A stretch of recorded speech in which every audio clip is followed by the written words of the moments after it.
Let us have a very lucid explanation regarding what is direct tax and indirect tax. Direct tax में क्या होता है, जिसके ऊपर टैक्स लागू हो रहा है, मतलब जिसके ऊपर टैक्स इम्पोज किया जा रहा है, अगर वही व्यक्ति अपना टैक्स खुद पे करता है गवर्नमेंट को डायरेक्टली, तो उसे हम डायरेक्ट टैक्स बोलते हैं। और इनडायरेक्ट टैक्स में क्या होता है, जिसके ऊपर टैक्स इम्पोज किया जा रहा है, अगर वही पर्सन अपना टैक्स किसी और के माध्यम से गवर्नमेंट को पे करता है, तो उसे हम इनडायरेक्ट टैक्स बोलते हैं। कुछ एग्जाम्पल्स की यूज़ करते हैं जिससे ये और भी आसान हो जाएगी। तो now let's come to the next topic, tax burden. For direct tax, the burden falls directly on the individual and it cannot be shifted. Means if you are earning, then you have to pay your own tax to government. As you are earning, you cannot say that I am earning but my tax will be paid by another person. You are earning, you have to pay your own tax to government. That is what happens in direct tax.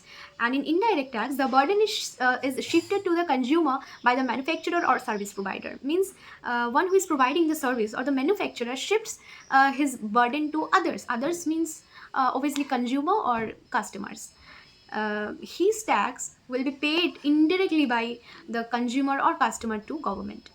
तो यहाँ direct tax की example में है income tax, corporate profit tax, wealth tax. तो ये basically क्या होता है, इनकम टैक्स आपको पता है कि अगर आप if you are earning certain amount of money, तो वहाँ से आपको गवर्नमेंट को कुछ पे करना पड़ता है एज अ टैक्स, तो उसे हम इनकम टैक्स बोलते हैं। मतलब आप खुद पे कर रहे हो, अगर आप अर्न करते हो तो आपको गवर्नमेंट को पे करना होगा टैक्स के लिए, कुछ टैक्स आपको गवर्नमेंट को देना होगा। कॉर्पोरेट प्रॉफिट टैक्स में क्या होता है, अगर कोई कंपनी अगर कुछ अर्न कर रहा है, तो उसका जो प्रॉफिट होता है उसकी प्रॉफिट से कुछ परसेंट गवर्नमेंट को एज अ टैक्स पे होता है, मतलब उस कंपनी को पे करना पड़ता है।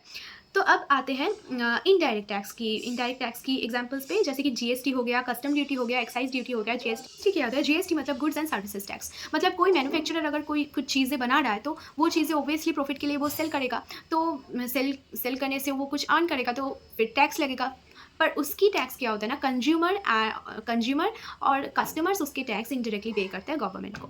अब आते हैं कस्टम ड्यूटी और एक्साइज ड्यूटी। क्या होता है कस्टम ड्यूटी, मतलब जो इम्पोर्टर और एक्सपोर्टर जब इम्पोर्ट एंड एक्सपोर्ट होते हैं तब जो टैक्स लगता है उसे हम कस्टम ड्यूटी बोलते हैं। मतलब जो इम्पोर्ट कर रहा है, इम्पोर्ट मतलब bringing goods from foreign countries, कुछ चीज़ें इम्पोर्ट करके लेकर आ रहा है अपनी कंट्री में, तो जो इम्पोर्ट कर रहा है, वन हु इम्पोर्ट्स, उसे कस्टम ड्यूटी पे करना होगा। सिमिलरली एक्सपोर्ट जो कर रहा है, मतलब यहाँ कुछ बना के जो बाहर एक्सपोर्ट कर रहा है, तो जो एक्सपोर्ट करता है उसे भी कस्टम ड्यूटी देना पड़ता है। ठीक है। अब एक्साइज ड्यूटी मतलब if goods are being manufactured within the domestic territory, मतलब अपने ही देश में, कंट्री के अंदर अगर कुछ चीज़ें बन रहा है, मैन्युफैक्चरर अगर कोई चीज़ बना रहा है कंट्री के अंदर, तो फिर उसके लिए उसे एक्साइज ड्यूटी पे करना पड़ता है।